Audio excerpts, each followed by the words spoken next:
What do colicky babies and kids with ADHD have in common? More than most parents are ever told. Too often, families hear the same line from their pediatrician. Don't worry, they're going to grow out of it. But here's the truth. Babies don't just grow out of colic, they grow into something else. That endless crying, the back arching, the sleepless nights, those aren't random phases. They're early warning signs from your baby's nervous system that something deeper is happening. Week after week in our office, we meet families of 7-year-olds struggling with sensory challenges, ADHD, or anxiety. And when we look back into their history, a pattern emerges. They were colicky babies. The same stress that overwhelmed their nervous system at 3 months old is now showing up as meltdowns, mood swings, and constant challenges years later. The labels changed, but the underlying issue never went away. Now, this video is for the exhausted parents who have tried everything. You're cutting out foods, you're keeping journals, buying every drop and remedy on the shelf, and are still left with a baby who suffers. You're not failing. You're not missing something small. What's been missed is the most important piece of the puzzle, and that's the nervous system.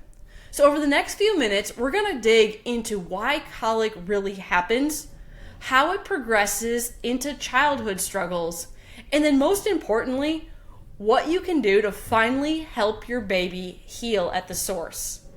Now, most people are told colic is just a digestive problem, gas, indigestion, or food sensitivities. And while that may seem accurate on the surface, it misses the bigger picture. The digestive system doesn't act on its own. It's completely controlled by the nervous system.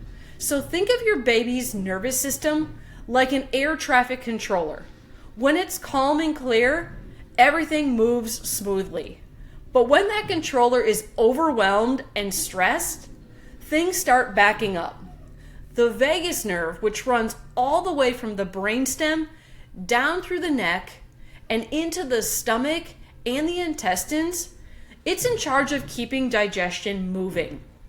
But when birth trauma places stress on this nerve, everything comes to a halt. That's why colic isn't really about gas. It's about being stuck. Baby gets stuck in the birth canal, the stress gets stuck on their nervous system, digestion gets stuck, and suddenly your baby is stuck in a cycle of distress. What makes it even more challenging is that the root cause often begins before you ever leave the hospital. Nearly every colicky baby we've seen has a history of birth interventions. So C-sections, forceps, inductions, vacuum extractions, all of these put direct physical stress on the upper neck, right where the vagus nerve originates. But the story doesn't stop there. Stress starts even earlier.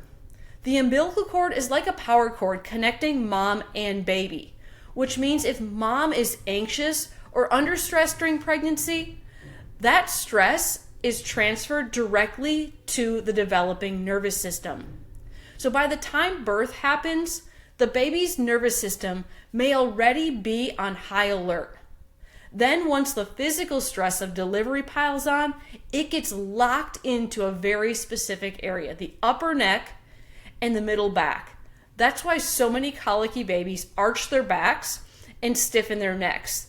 They're not just uncomfortable, they're literally trying to stretch out that tension, just like you do after sitting stiff at a desk all day. Their body language is telling us the problem isn't in the stomach, it's in the nervous system. And here's the most important part for parents to understand. Colic doesn't just fade away, it shifts into something else. We see the same timeline play out over and over again. The endless crying in those early months turns into chronic ear infections. A year or two later, it shows up as speech delays. By the preschool years, it becomes sensory processing struggles. And later on, it's ADHD or anxiety. The original problem, stress stuck on the nervous system, never left. It's just showing up differently as the child grows up. Along the way, the cycle often gets worse. Antibiotics for ear infections wipe out the healthy gut bacteria, while steroids and nebulizers put even more stress on the nervous system. Therapies may help a little, but if the nervous system is still locked in distress, it's like trying to push a car with the parking brake on. You might see some progress, but you're always working against a fundamental block. Your baby doesn't need another label or another prescription. What they need is for their nervous system to move from stuck in stress to calm and balanced. When that tension from birth is finally released, we see babies go from hours of crying and sleepless nights to content, connected, and happy. And because a baby's brain and body are so adaptable, the earlier we make those changes, the quicker the transformation can happen. You've already exhausted the diets, the drops, and the endless remedies. Now it's time to get to the real root cause. Reach out to us, whether that's through the link in our bio or sending us a message or stopping by to schedule your baby's neurological evaluation with our team here at E320 Chiropractic. Your child isn't broken, they're simply stuck. And we know how to help get them unstuck. What your family deserves is simple: hope, healing, and a clear path forward.